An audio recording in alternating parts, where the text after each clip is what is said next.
Hello everyone, just wanted to talk briefly about the community update 30 for Baldur's Gate 3 and patch 8, which is going to be bringing us some really exciting new things to Baldur's Gate.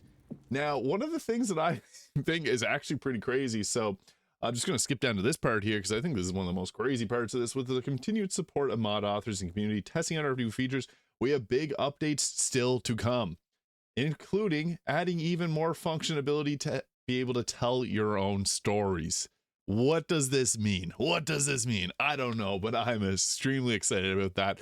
This could even be some more updates to the modding toolkit, allowing us to maybe make some custom campaigns or something. I don't know, but the fact that they have that right at the start here is actually crazy to me.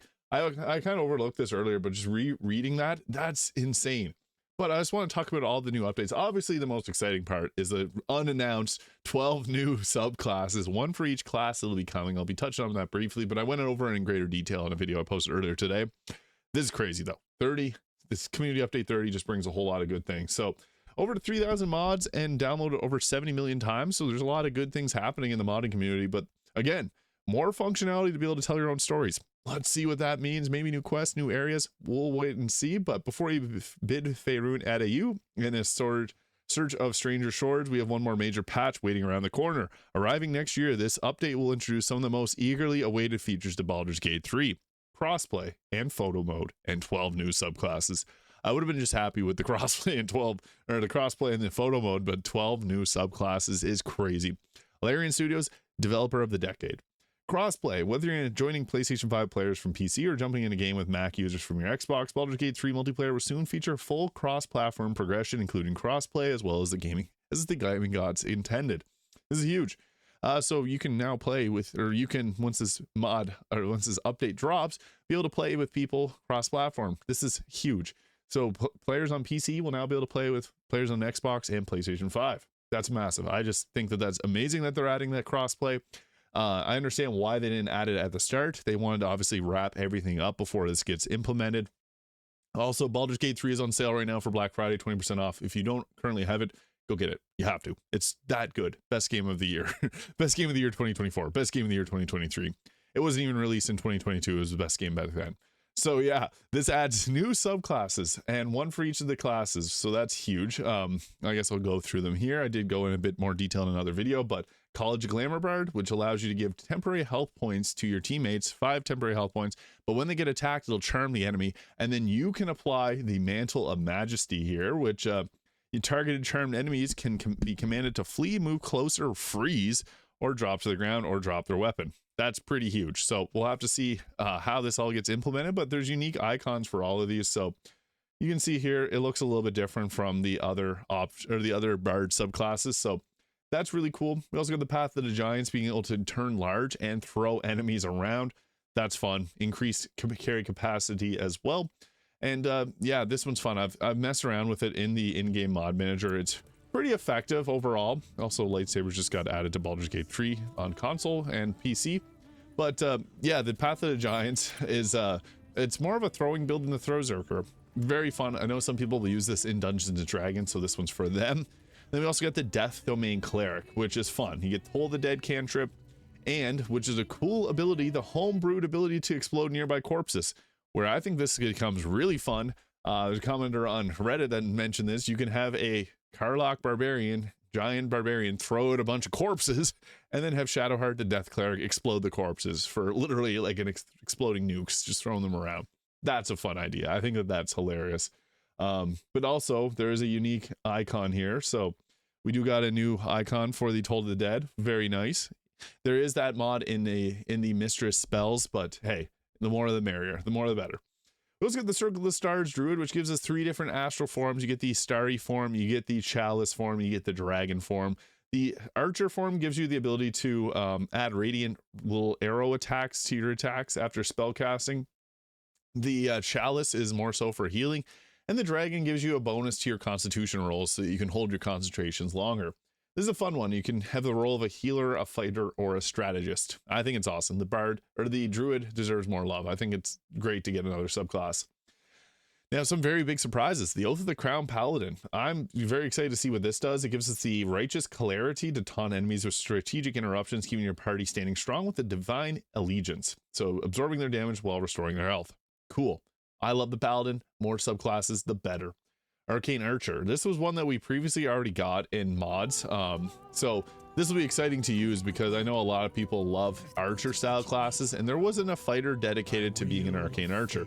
Now there is different types of arrows that you get with this type of Archer. So whenever you use this class, whenever you get the subclass at level 3, there's a few different types of arrows that you get to attack with. There's ones that'll do psychic damage. There's ones that'll act like magic missile. Nothing's fully confirmed as of yet, but what this looks like in the mod.io version, you got a bunch of different arrows here. They all got unique icons. Likely Larian will have different icons. If you blink, you can see it on here. Like quickly, there's a few icons right there that you can see. They just look like normal weapon actions. Could be placeholders till they have actual animated icons for them, but we'll have to wait and see. I do really like the Arcane Archer. Some people are upset the Rune Knight wasn't added, but hey, the Arcane Archer is still pretty fun. We also got the Drunken Master Monk. I've mentioned that we have drunk based items in the game. Like there's items that'll give you buffs if you're drunk, and we never had anything to expand on that. More so just for role-playing purposes, but now we actually got a full-on class. You get the Intoxicating Strikes. When you're drunk, you can attack them and apply your drunkenness to the others, and then you can use the Sobering Realization, which will sober up drunken targets, dealing physical and psychic damage. Pretty cool. We also got the Swarm Keeper Ranger, which gives the Cloud of Jellyfish, Flurry of Moths, and the Legion of Bees. It's a few different attacks that you can use that'll deal psychic, lightning, or even piercing damage, and can knock the enemies around. This is cool. I'm excited to see this one. I think this will be a very fun one. The Swarm Keeper is a very popular 5th edition Dungeons and Dragons mod or subclass, so we'll have to see how that goes. Now, some of the ones that I think a lot of people are really excited for are the Swashbuckler Rogue, which can blind enemies throwing sand. You got the fancy footwork. We'll have to see how offensive this one is because the Rogue doesn't really have very many powerful subclasses. We also got the Shadow Magic Sorcerer, which gives a Shadow Walk. You also get the Homebrewed Hound of the Ill Omen. So you can see here an actual dog summon. Very exciting. And you also get the Strength of the Grave to prevent you from being downed. So this is good for honor mode playthroughs. Very cool. Now, 2 of the most requested, Hexblade Warlock, giving you the ability to bind your weapon and deal additional damage with it. This is from the Shadowfell. I know a lot of people really want the Hexblade Wizard. There is a mod for it right now, but getting an official class, that's fantastic. And we also get the Blade Singing Wizard. Now, look at that really crisp animation. This spell cast with your sword. That's next level. I am really excited for this one. I can't wait to see what this all brings, but 12 new subclasses. Now, the photo mode is one that I think is really exciting for me because I really like to get up close and show off different angles of the characters. And this allows you to set up any shot you like. This feature offers a whole slew of options, allowing you to customize your in-game photography with various levels of freedom, depending on whether you're using it for adventuring or during combat, dialogue, or cinematic. Camera settings. So this is a toggle HUD. Heads-up display located on the mini-map by using the hotkey. You get to choose which character you want to take center stage, determine their best shot, adjust the camera to suit. As long as they're in your party while you're adventuring, you'll be able to line up your shot perfectly, including summons that are in wild shape. For all budding virtual photographers, you can also turn on the camera reticle and composition grid to help make sure that you're lining up the perfect shot. That's huge. I love photography. Getting photography modes in games is awesome, and they have a lot of options there. Lens settings, so you can move around the lenses, change the field of view, exposure, depth of field, and focus. Very nice. Also got the scene settings, so NPCs ruin your shot. Toggle off your little party playing NPCs or enemy characters. Now you can choose in your close-up. Or if you're feeling creative, set the scene for full-on Faerûn musical. Choose a set facial expressions and a range of 40 static and animated poses, each with multiple variations to keep you in the perfect layout. You can see there, that just looks really cool. I'm so excited for that. We also got post-processing effects here, so while you won't be able to adjust your party or play around with the lens and camera effects during cinematic scenes and dialogues, you will be able to color grade your shot and experiment with contrast, saturation, highlights, brightness, and vignette. This is the morphic pool. You can also add some different frames. You can also add stickers. This is hilarious. You got a little owl, the owl bear beanie on the mind player here fighting Zulk. And then we also got the Dirge wearing a crown. So you got a couple stickers here, and it looks like there's a selfie position. I'm excited to have some selfies in the game. I think that's so funny. I'm so excited for that. And then get your hands on soon, you'll be able to role play the next level with unique combinations of poses, stickers, and frames. We can't wait to see what absolute nightmare fuels you come up with. That's exactly what this community is going to do, and I love it. Also, love this will stick here. That's so cool. So yeah, they're adding a lot. There's also stress testing coming soon. So I hope that maybe I can get on that. We'll see. But you can check the post out for further details.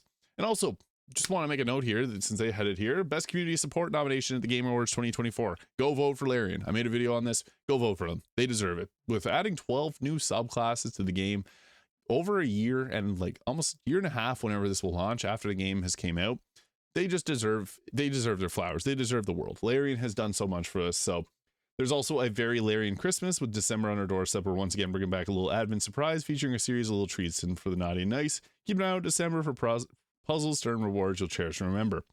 So yeah, that's a little brief update on patch 8, what's coming with it. Community update 30, photo mode, crossplay, 12 new subclasses. A lot of great things here. I'm stoked to get to play this. So yeah, this was a very pleasant surprise. Let me know your thoughts in the comments. Thank you so much for watching, and hit the subscribe button below if you haven't already. I'll see you all in the next video.